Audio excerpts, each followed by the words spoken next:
These people attend different schools and have different stories, but they share one thing in common. They are not waiting around for adults to give them permission to change the world. So please welcome them.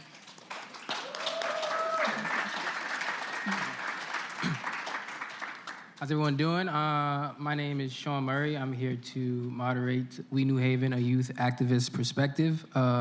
This panel asks how our individual identities contribute to our activism in New Haven and what are youth activists doing in their communities to further an agenda towards inclusivity in our city. So I'm joined by LIHAME AROUNA, who's a sophomore at Cooperative Arts and Humanities High School here in New Haven. She's the new student representative-elect on the New Haven Board of Education. Give it up for that. And she's an activist with the Citywide Youth Coalition. Next to her, we have Mia Joseph, who is a senior at Metropolitan Business Academy and a lead organizer with the Students for Educational Justice. Give it up for her. And finally, on the end, we have Kelly PINOTS, who's a senior at Wilbur Cross and an activist with ULA.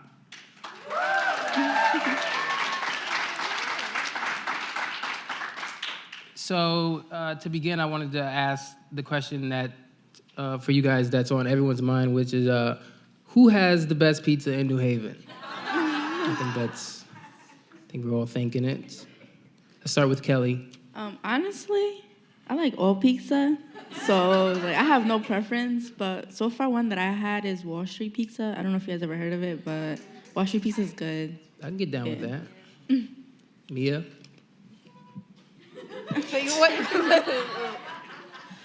Listen, cause it's modern pizza or it's canceled. That's just my mentality. It's canceled. Or Sally's. Modern or Sally's. Otherwise, canceled. Period. Sorry. You're not getting down with Sally's? I don't know about Sally's. I think Gennaro's. Okay. Gennaro's. Okay. Wow. All right. Wild card pick. That's wild. She said she don't know about Sally. I don't know about Sally's. Okay. It's great. All right, getting into it. I'll start with LIHAME. First question is, how has New Haven changed and how does that affect your activism? I think in terms of changing, New Haven has changed a lot with the rest of the world in terms of the political climate that we're in right now. And I think that has risen to a lot of activism in New Haven, more so than there was before. Okay. So I think that's how the activism has changed. It's more geared to those issues that we're in right now because of the political climate. Yeah. Okay. Mia?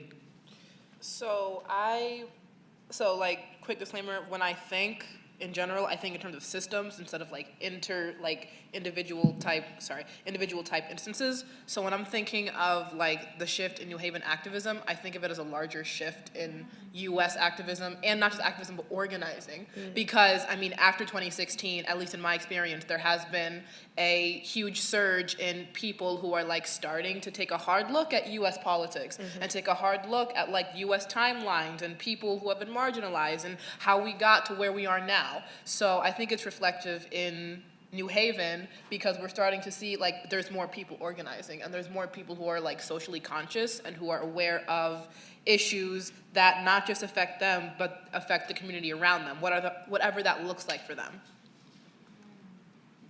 I feel like New Haven has changed in many different ways, especially with discrimination and how just the police officers look at one another. For example, stopping people on the street just because they look a certain way, or police officers working with ICE. I feel like that has changed tremendous ever since 2016, ever since Donald Trump got elected. Yeah. But I feel like because of us, youth activists, we can make them hear our voice and make people change their minds. Yeah. Thank you. So that was kind of focused on the activism portion of New Haven, but how do you think the social and cultural landscape has changed since in your lifetime, and what makes you comfortable or uncomfortable with those changes? We could start. Kelly, you could start with that one. With the culture, what was New Haven like when you were a kid, and how different is it now? Well, when I was a kid, I feel like we had more freedom than what we do now. Because I remember as a kid, I know like deportation, for example, has always been a problem, but it wasn't as big of an issue as it is now. And Yeah. I feel like very uncomfortable because there's millions of people here in New Haven, thousands of people that go through this, and I feel like it's unfair. Absolutely. Yeah. You want to go next? I feel like I can't answer it because I'm not from New Haven, right? I grew up in Ansonia, which is a little town in the middle of nowhere, which is nowhere, no, literally. It's We don't have to no- talk nowhere. about that. So I would not have come to New Haven in the first place had I not gone to the high school because I'm in a magnet school, so it takes me, yeah. So, but I've spent enough time here in New Haven that I can actually claim New Haven. So like I think that I am now from New Haven. So if we're going by that, at least I can go by that and say that I have seen a shift because I think it's a shift in like how people view New Haven and people realizing that they can do as much as they want to. They can make any type of change they want to. I mean, like LIHAME's on the Board of Education, so that's like one area where like we're really starting to see a student. We're starting to see representation of the people more in at least one area of the New Haven government, I suppose. And like if you've been noticing, there have been more students doing protests. There have been more students who are like posting on social media. There are more students who are mobilizing other students. And that is not a thing that, at least I didn't see that when I first started coming to school in New Haven. So, and obviously there's like larger cultural and like world societal shifts that have been taking place that drew that, but just seeing that like it's an intermingling of cultures type of thing, where it's like, well, your liberation's bound up with mine, so there's no point in us not coming together. You know what I mean? Absolutely. Yeah. In terms of culturally and socially, I feel like New Haven's been on, like, I don't know. But I do think, like, culturally and socially, in that aspect, like from when I was younger to now, I think Yale has taken over New Haven a little bit more. So there's that shift there that is noticeable. So yeah. Yeah, I definitely agree. Like the scope of Yale now is such a large footprint. I mean, it's always been an essential like part of New Haven's identity, but it's It's even bigger now, yeah. yeah. 55% of New Haven is owned by Yale now. Literally 55. It was 53 until 2017, and now it's 55. And it's expected to grow in the coming years. Yeah. Do with that what you will.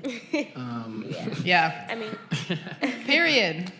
Can any of you give an example of how of activism connecting across generations or communities? I think activism has always connected across generations. Like even when you look at Martin Luther King's like that era and those protests, like the youth were always at the forefront of that. It may not always seem like that because of like the news coverage and it was always MLK and everything, but the youth were always at the forefront of that, and it's always been. I feel like activism has always been this connection between the older generation and the younger generation because the older generation is tired of how things are and they want things to change, and the younger generation doesn't want to go into things the way that it was before, if that makes sense. Yeah. Yeah, it makes a lot of sense. I feel like we've always been connected, especially because I feel like the younger activists look up to the older ones. So that's how I feel like they work together. Because, like me, I look up to Ula a lot. Mm-hmm. So that's where I've been like inspired with activism. So, yeah. You got nothing, Mia? Say the question again. I want to make sure. I said, can you give an example of activism connecting across generations or communities? I would say, I don't know how aware you all are of the cuts, the switching of teachers. So basically 53 teacher positions have been cut, switched, laid off, all that stupid stuff across the district. And some schools were hit harder than others, but I believe every school got affected somehow. And it's supposed to save $3.7 million, even though that's BS, but whatever. And there's been widespread outrage because entire positions are being cut. And this basically means that classes are going to fill with more students. Teachers are going to have to, start taking up more classes than they need to be. Yeah. and like preps are getting taken away, and students are not going to be getting the adequate education they deserve, and that's a whole rabbit hole. But there have been like widespread protests. There have been demonstrations. Teachers themselves are like working in solidarity with each other. There are members of like administrators, teachers, just especially older teachers, because a lot of older teachers are getting cut. So it's basically, I think of that as intergenerational, because it's these people who have been teaching for a while, and community members, old and young, who have been like, yo, we've been here for all this time, and some of our students, our kids grew up with these teachers, so why are you taking them away? Why are you taking away teachers when students clearly need teachers? And that's just like, that goes without saying type of thing. So, I mean, which one was the one that you spoke at? The rally? Yeah, there was a teacher rally. There have been protests at co-op, career, other schools. It's really been like a surge of like that. It's a perfect example of that intergenerational activism, because it's the oldest teachers are speaking about it. And even at the meeting for the Board of Education, there was a 10-year-old who got up and spoke about everything that was going on, and he was like, please don't take my teachers away from me. So it's kind of that intergenerational. It's a perfect example of it. It's kind of like waking everybody up and realizing that like it's hitting close to home now. Yeah. And I think that's why like people from like all ages are kind of sitting up and they're realizing, wait, hold up, why is this happening? This can't happen, type of thing. I feel like, sorry. No, you can. I feel like they should realize that it's also affecting our learning, our education, because the bigger classes we have, the more noisy it can get, the more distracted people get, and I feel like at least I wouldn't be able to learn in a huge class like over the 27. Mm-hmm. Yeah. I was also gonna say, in the age of social media, it's definitely connected younger people to things like this that are going on. The fact that you can just pull out your phone and record some crazy stuff that's happening has definitely aided to younger people getting more into activism and more into what's going on in the world.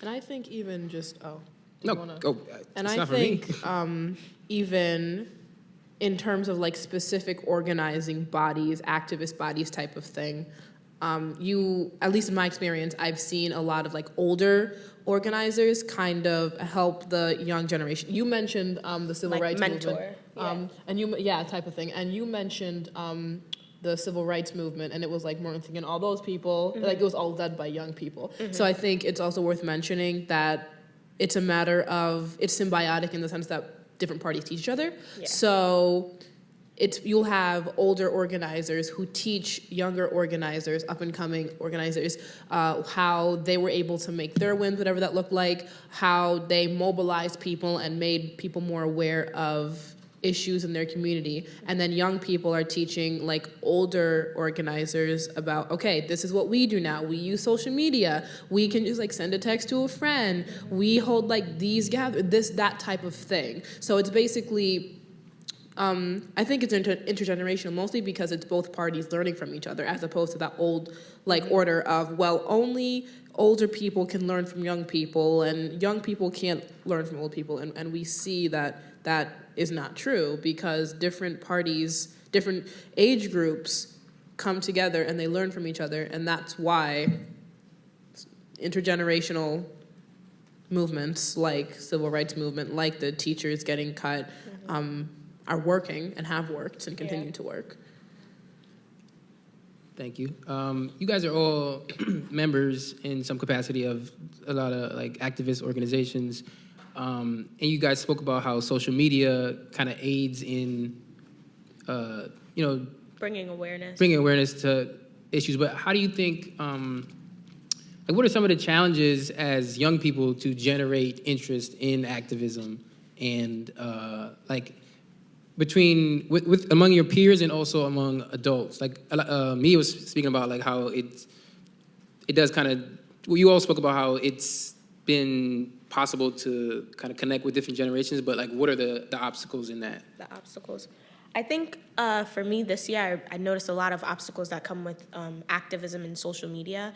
There's this term I like to use, a social media activist. So these days, it seems like a lot of young people are social media activists, where they'll see something online, they'll repost about it to bring awareness to it. But then when there's community like meetings and like protests and community talks happening about these same issues that we want to tackle, a lot of youth aren't coming to those. So it's that block of like, okay, I'm posting about it on social media. That's the best I can do. That's all I can do, when there's so much more that you can do. Absolutely. Repeat the question again real quick. Just saying, what are the difficulties in like generating the same level of enthusiasm in activism as a young person, like with other young people and also with like older people? I guess, like, speaking from my experience, I think my two main issues are people don't realize that there's a distinction between activism versus organizing. That's why I'm using the terms both activism and organizing, because there's a difference. So if we're talking about like activism, it's okay, so I'm gonna follow this page that's doing updates on what's going on in Sudan. And I'm going to follow this page that focuses on what's going on, you know, in Zimbabwe, what's going on, you know, in all these different places in these areas. And it's like, I'm gonna condemn it, I'm gonna write on my story that it's bad and like it shouldn't be happening, and that's it. That would be like social media activism, like what LIHAME was talking about. Or it's even gonna be a matter of like, if someone says something racist, I'm gonna shut it down. Obviously, that's great, like, obviously educate. We don't want to have a lot of ignorance, that's all that good stuff. But organizing would be a matter of, you know, I'm gonna mobilize people, I'm gonna politicize people, I'm going to hold space so that folks can actually be able to think up next steps, think of some sort of action plan. Because activism is like condemning the problem, but you can condemn the problem and not actually tackle it. You know what I mean? So I think that's how I think of activism versus organizing. Activism is like condemning the problem, and then organizing is actually working to fix it. So I see a lot of people, and this is no shade to anyone, it's just I see a lot of people who call themselves organizers when what they're doing really is activism. And obviously you can be an activist and not be an organizer. You can also be, but you can't, I feel like you can't really be an organizer without having some sort of activism. There's just kind of that extra couple steps to it. So I feel like they go hand in hand. Yeah. They should go hand in hand. And that's definite. And I think the other issue is like diversifying the movement. So, and if what I'm saying sounds more like I'm talking about organizing, it's because I can't, at least me personally, I can't really see activism without the larger, like without including organizing in the conversation, so that folks understand that there is a distinction between activism and organizing. So diversifying the movement for me is a matter of like, we're seeing the same faces and the same bodies being activists and organizers for that matter. And that's great, because it's like, I love seeing Black femmes, I love seeing Black trans people who are out here, they're doing it, they're having fun, they're dying, they're not having fun, they're dying, you know what I mean? But it's like, that's nice, but like, where are the white allies at? Where are the cis allies at? Where are the hetero allies? Like, what's going on? You know what I mean? Like, that's like, because you'll have like white people, or people who are privileged in general, not even just white people, who will condemn the act and be an activist, but it's like, where are y'all when these bodies are dying? And I'll include myself, because like, I'm not using my privilege even as much as I should, because I'm cis. And I'm not like protecting my trans folks as much as I should be. Genderqueer, whatever that looks like, whatever. And I need to be doing that more. And any cis person, like, that's just as an example. But it's really a matter of like, how do we get more white people in the movement? How do we get more men in the movement? How do we get more cis people in the movement? How do we get more heterosexuals in the movement? How do we get more people who are citizens and have that citizenship privilege over those who are undocumented, refugees, whatever that looks like?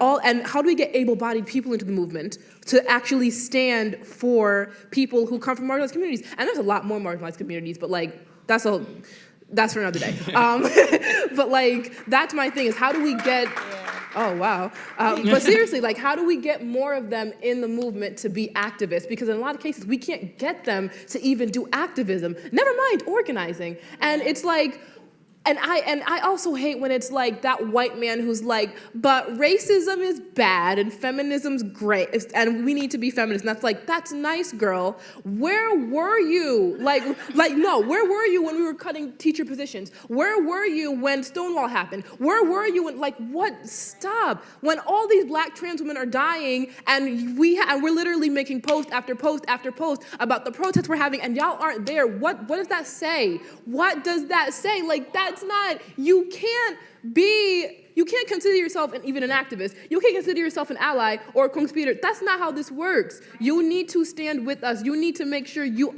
don't even have to be in the front lines. You just have to be like, you need to be using your privilege for good. You need to be using your privilege to make space for all the rest of us, whatever that looks like in whatever context. If you're not doing that, you're not an activist.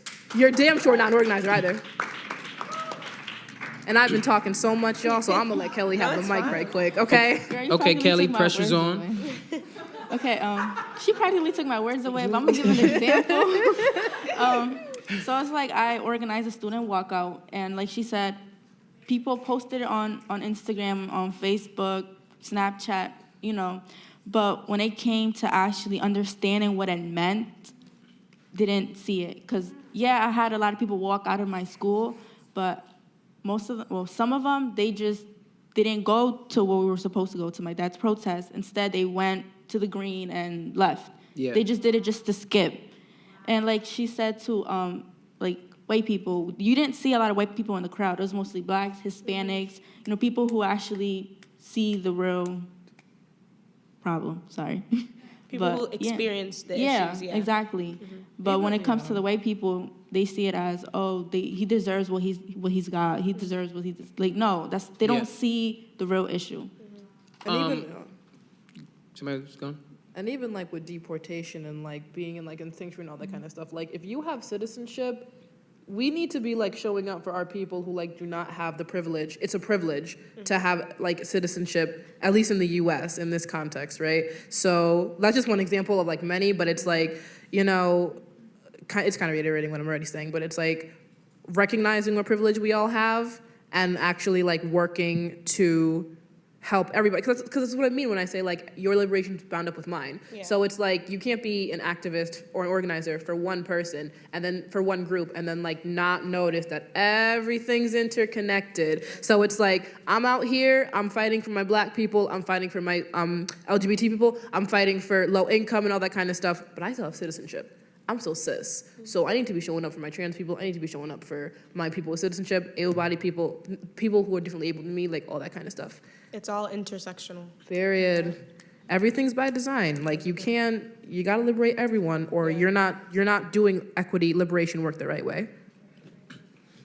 Kelly, I wanted to get back for a second to the student walkout. That you organized it yourself?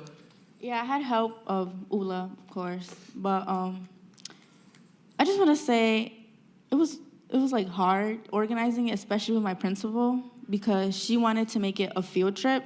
And a field trip defines the whole purpose of a walkout. Yeah. Like, she told me, oh, no, you need permission slips. You need to do it this way, this way, this way. And me, as an activist and organizing it, I'm like, no, I'm going to post it all over social media. I'm going to keep handing out all the flyers to everybody. And everybody who was talking about it, I told them, you don't need a permission slip. Just walk out at 11 o'clock in the morning. That's the whole point. And that's it. I was like, you're not going to get a sign. Don't get a sign. Just do what I'm telling you. And I'm like, what is the principal gonna do? She's gonna suspend all like 200, 300 kids that there were? No. So. I wanted to ask, so what was the purpose of the walkout? Like, so my dad has been in sanctuary for almost 1.5 years, and the whole purpose of it was so the Hartford court can see that there's people out here fighting and fighting and fighting for freedom. And I wanted them, at least I thought that would help him, like, leave sanctuary and come home. But it didn't, which made me even more upset. But I kept going and going and going. Like, I ended up doing a civil disobedience in front of the Hartford court thing. So this was mainly at just your school, or did you? There was other schools. Common Ground was one of them. I think some careers. There was like a bunch of students from schools around New Haven, And Yale students came out. A lot of them came out. It was huge. It was like packed. They were like on the street. It was just the most amazing thing ever. That's awesome.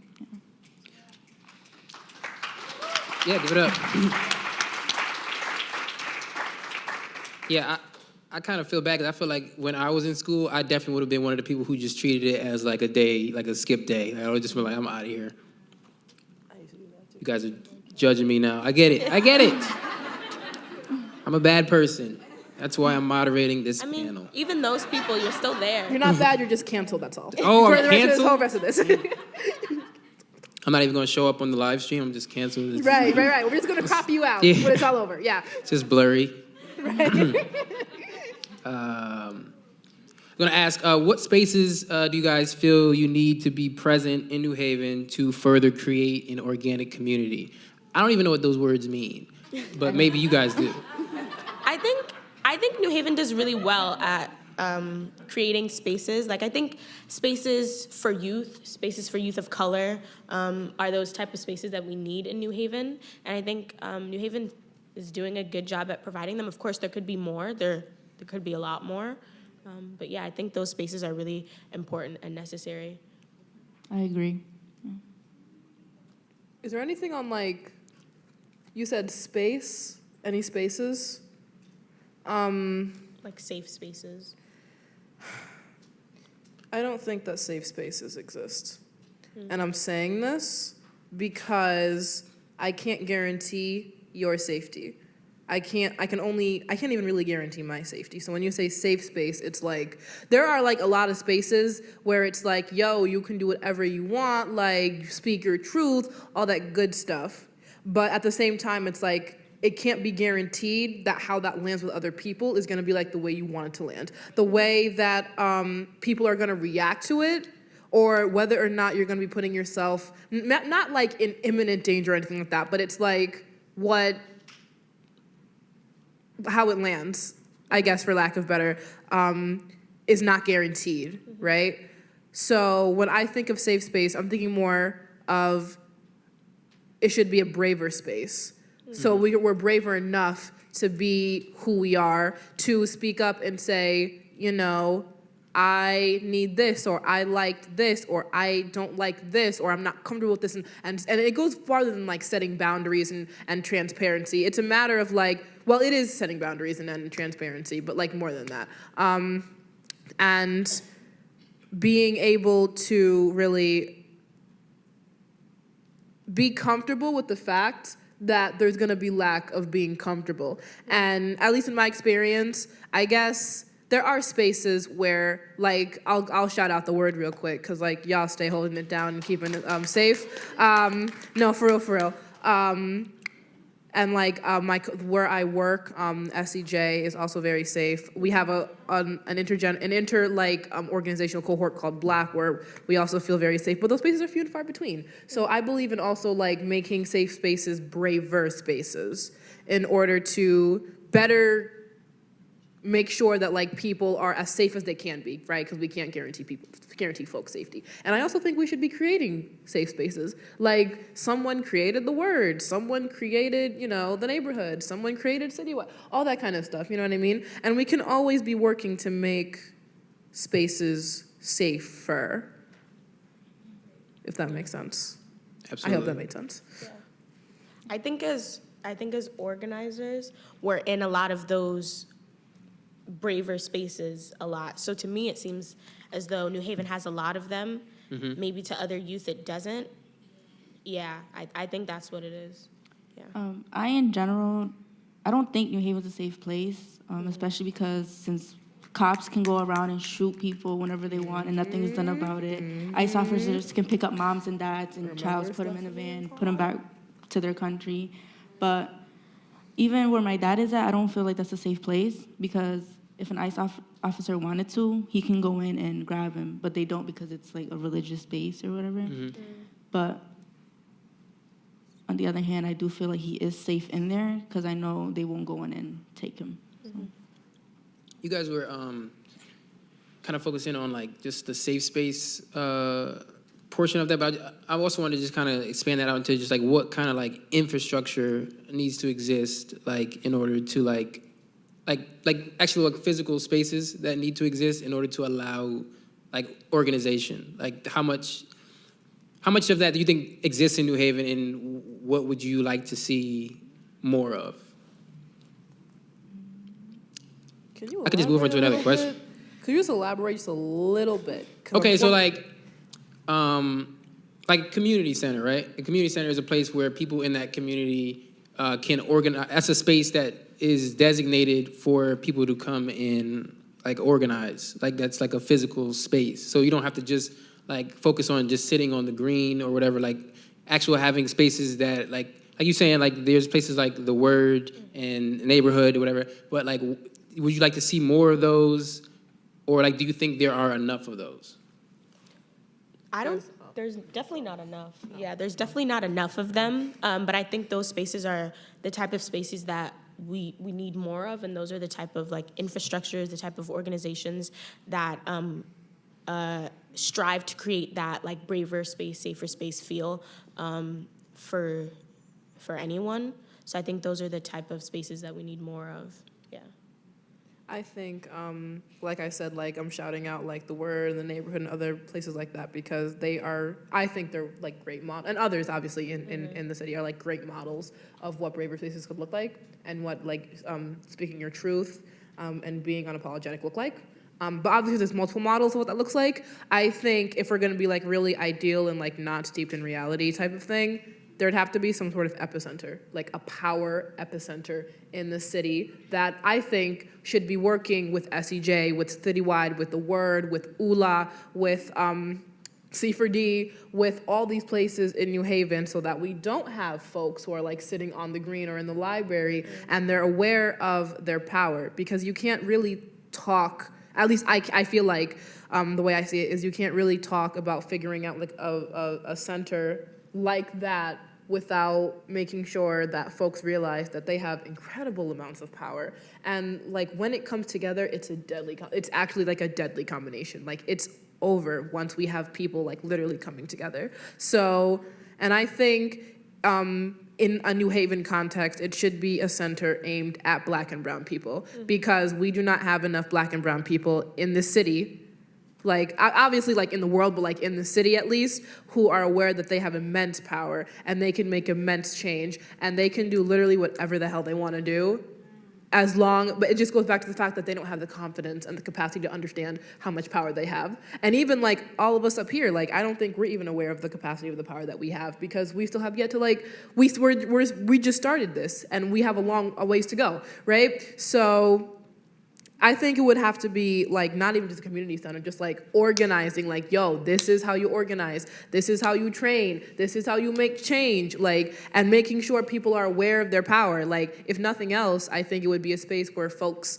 in particular, like, I'm focusing on Black and brown folks because I'm so tired of anti-Blackness and I am so tired of white supremacy. Like, it hurts me. It's like, I really want, in particular, those groups of people to understand that they're powerful. Like that's what the community's like space would have to look like, in my opinion, at least. I agree with what Mia said, but with safe places for everybody, not just a certain amount of people. But I feel like we would never have enough. There's way too many of us here in New Haven that's going through things like this. So I feel like we would never have enough space for anybody, especially people with deportation orders like my father. I really focus on people like that because I know what it feels like to almost be torn apart, your family to be torn apart. But my main statement is that there will never be enough for everybody to be in. Mia was saying that, one of the issues is that, marginalized people need to feel more, recognize that they have a lot of power. Like, what do you think it would take beyond just like a kind of top-down combination of forces, but like, what do you think it would take to get people like that are marginalized to recognize that they have that power? Like, what do you think it would take, like, as an organizer, as an activist, to like activate that part of their brain and like lets them know that, okay, hey, we have more power than we realize. Destroy white supremacy and capitalism. Start there. You hear that, folks? That's true. Capitalism. That's very true. They just have to stop being afraid Right. and speak up. That's the main thing, because they're so afraid something's gonna happen to them, they don't speak up. And that's what I feel like the main issue is. I think it gets even. Oh, did you want to? I was going to say, I definitely agree with what you were saying, destroy white supremacy and capitalism. I think those are the biggest things holding down marginalized people, definitely. I was also going to say, when you first asked the question, the first thing I thought about was how people usually feel empowered to organize and become activists, and it's usually through fear. So something detrimental will happen in a community, and people come together because of that fear, because they don't want something like that to happen again. And in the past, that's what I've seen, that has like marginalized people recognizing their power in a sense, and like working towards that. Yeah. I think if we're talking about like getting people to not be afraid, I think it goes deeper, and I think it's a matter of like not just white supremacy and capitalism, all that good stuff. It's like any sort of oppression works in a very complex manner. So it's like when we have, different marginalized people who are like, well, who cares if someone shot another black person? Like, it's always gonna happen. It's never gonna end. Or it's like, who cares if someone called someone like an LGBT slur? Like, it always happens. Like, it's not gonna, and it's a matter of like, you develop that, like being desensitized and developing that apathy and developing like, I don't care because it's always gonna happen, it's never gonna end. That's a big part of how oppression works. And that's why liberation is, at least in this context, is not easy, and that's why it's hard to get young people to see their power, and it's why it's to get marginalized people in general to see their power, because as far as they're concerned, they don't have any. It hasn't clicked in them because they haven't seen any examples, because people haven't told them. They haven't realized that they have immense amounts of power, and it's partially because the systems in place want to make sure that none of us are aware that we have power, because what happens if we realize we have power? We use it, and capitalism goes away, and white supremacy goes away, and transphobia, and biphobia, and anti-queerness, and ableism, all these things go away, and people in power don't want that. So you hold people down, and you convince them that they don't have the power. So it's complex, but it's work that needs to be done to like really undo that. And that's where I lead into having like that power epicenter, so that people know that they have power, and people go into the community and show people that they have the power to make a lot of change, I think. Can I just ask for a second, like, older people in the crowd, how many of you were using the word epicenter when you were in high school? Because I certainly was not. This is very impressive. LIHAME was talking about how fear is a motivator for a lot of people who, like, they start to recognize their power or recognize that change needs to occur once it kind of comes to their front door, right? So how do you think you can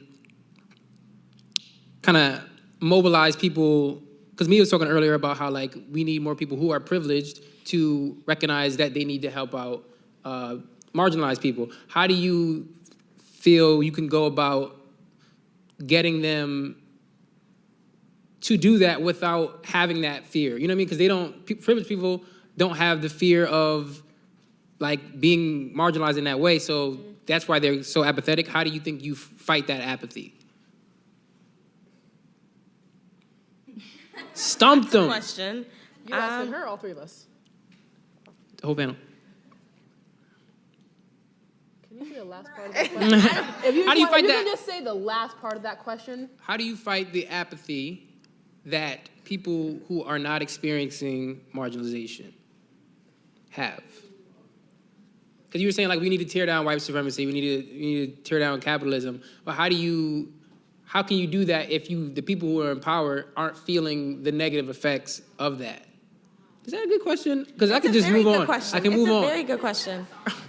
That's why we don't have an answer. Well, that becomes effectively like, how do you wake up? Because, okay, I don't know if this applies to anybody in the audience. Do you remember anyone, do you remember the exact moment when you decided to like get into activism or organizing or whatever? Like if any of you, Just a few do seconds any of you ago. remember the exact moment?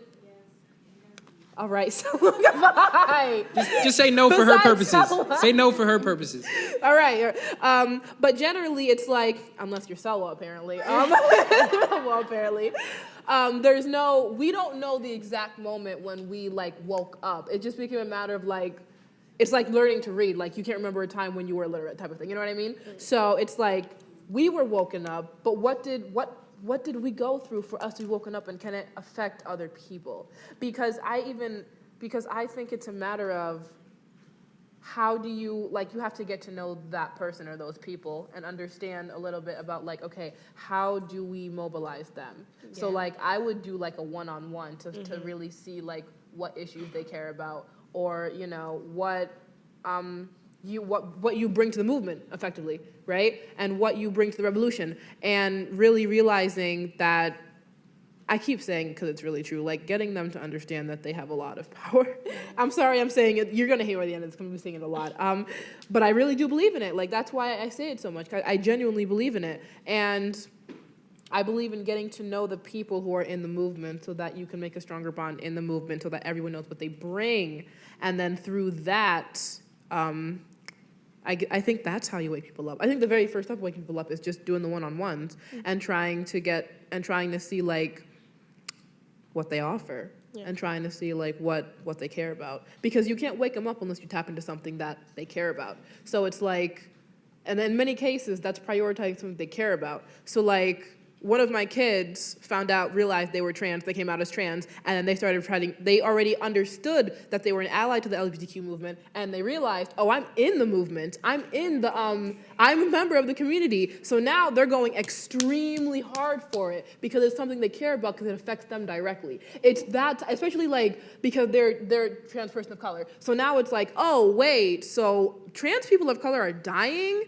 I didn't think it was okay before, now it's really not okay. So now it's a matter of like, whoa. Okay, so that's what I mean, like they're going really, really, really, really hard now. So I think the biggest thing is really just like, it has to affect them. It has to be something that they would prioritize.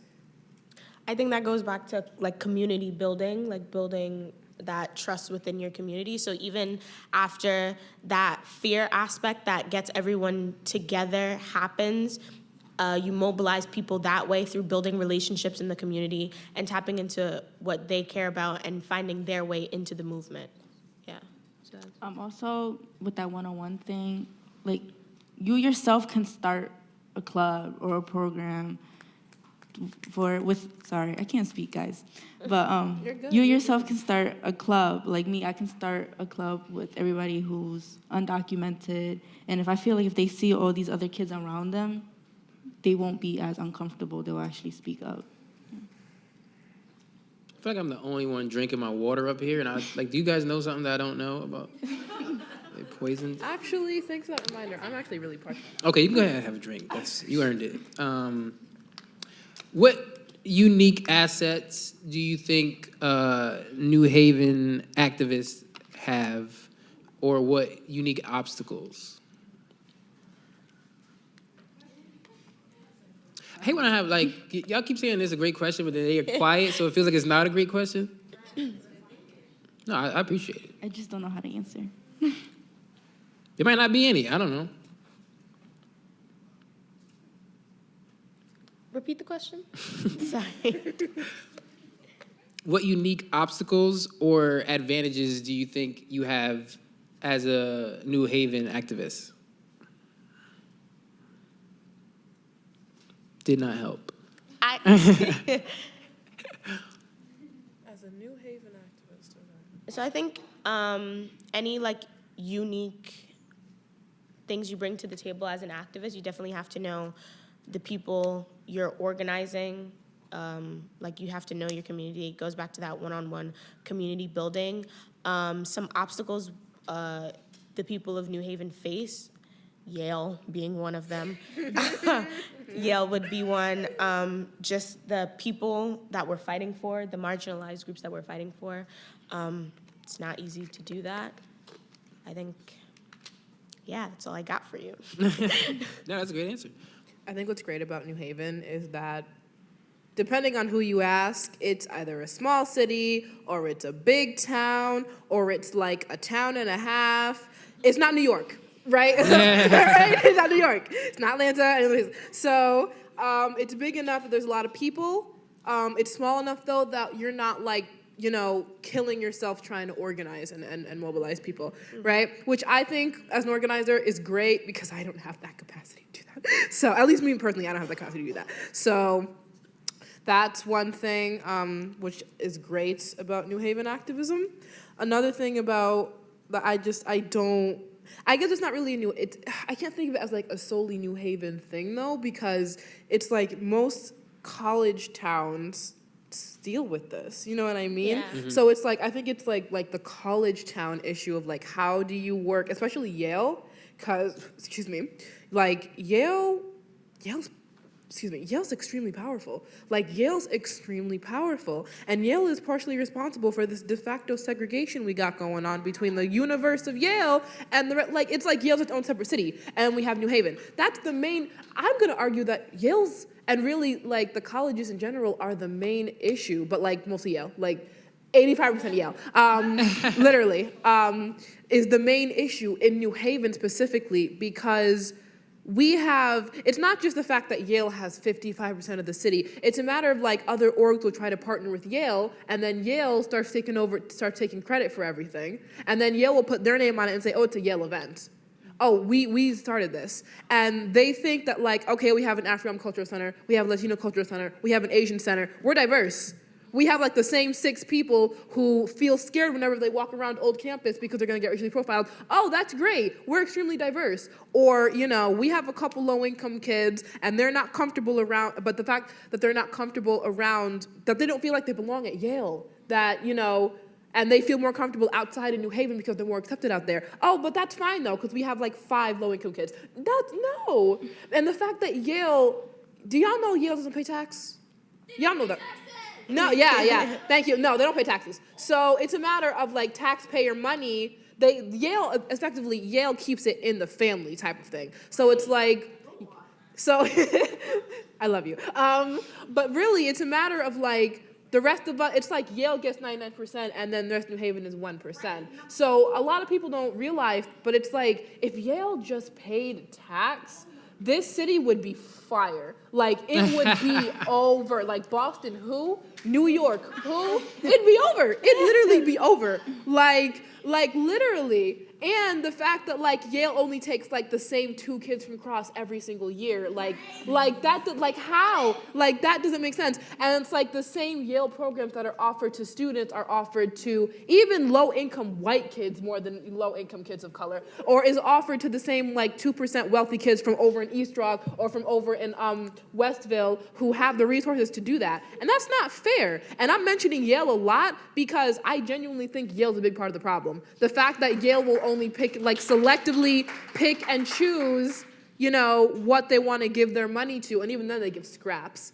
Because it's like, Yale is the perfect definition of capitalism. And I say it because Yale is like, I have more money than I know what to do with. And you and the rest of New Haven needs the money, so I'm going to give you $1 million when we have trillions, but I'm going to give you $1 million, and you can do with that what you want. And and what's worse is that if New Haven actually forces Yale to pay taxes, Yale just might leave the city. And then without Yale, New Haven, we have Albertus, we have Gateway, we have Southern. They're not Yale. They don't have Yale money. They don't have Yale bread. They don't have it. And it hurts me. And I'm not even trying to be funny. Like, they literally don't. So Yale is intentionally doing this, I genuinely believe, because they know that their whole, like, town is the only thing that really keeps New Haven afloat. And even then, they hardly keep New Haven above water. So, no, really. So, like, Yale either has to shape up or Yale gets burned down. Because it's getting ridiculous. I'm not trying to be funny. I genuinely mean that. Like, Yale, this is one more for 300 years, like literally. Like you think naming one thing after Pauli Murray is gonna fix the problem? No, it doesn't fix the problem. You name it after 2 black women and all of a sudden like no, you don't do that. You have to that's what I mean. Like you need to make change because you know you have the privilege to make change. You're actively not doing it. You need to start doing it. That's it. I feel like I need to start asking Kelly the questions first. Listen. I know I need to pass the mic, so I'm gonna try and like just step back, okay? Okay, I got caught up in that. So I feel like one advantage a New Haven activist has is the support from the community. At least when I started being involved in activism, I didn't think I would have all the support that I thought I would, but I did. And I feel like that makes me hurt even more. So I feel like that's an advantage that we have. So. I feel like if I had an earpiece in during that whole Yale rant, it'd be like, yo, move on. Like I said, We need sponsors. I'm sorry. We need I'll step back. No, that was a great answer, and I agree. I don't agree. Yale, I don't agree. I said what I said. If you're watching.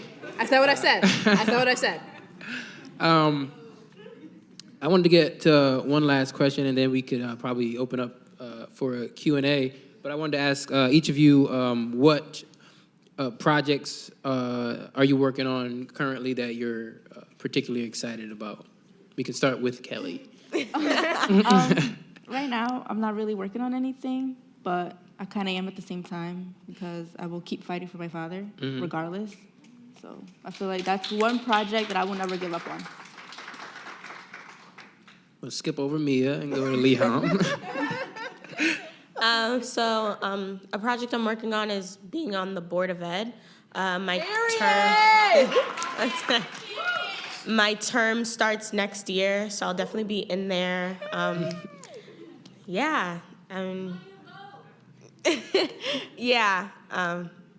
You were talking, sorry to cut you off, but you were talking earlier about the cuts with the teacher referrals. Like, what do you want to do with that? I definitely want to stop that from happening. I'll definitely be following up on that.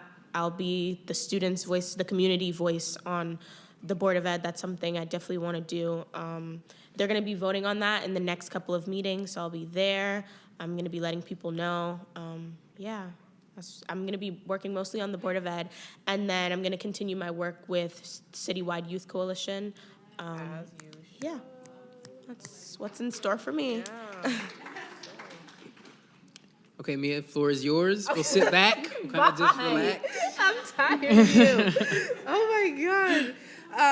So we just got a bill passed in the Senate. It's an act concerning the inclusion of African American and Puerto Rican Latino studies in the school curriculum.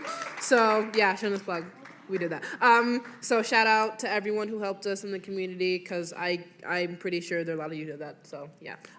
So now it's gonna be Lamont's got to sign it. If he doesn't sign it, SEJ, he's gonna get smoked from SEJ and the whole community. So we're creating a sort of like teacher cohort thing to create a curriculum. We're working with another organization called CIRC, and I can't remember what this stands for, who are gonna like start making the curriculum. It's supposed to be rolled out by 2021 or 2023 in the future. It's supposed to be rolled out, and it has to be offered as an elective in every single high school in the state, awesome. Even the white ones. So if they got a problem, yikes. So yeah, that's the tea. That's the tea. Good. I guess we can open the floor for Q&A. There's a mic coming around.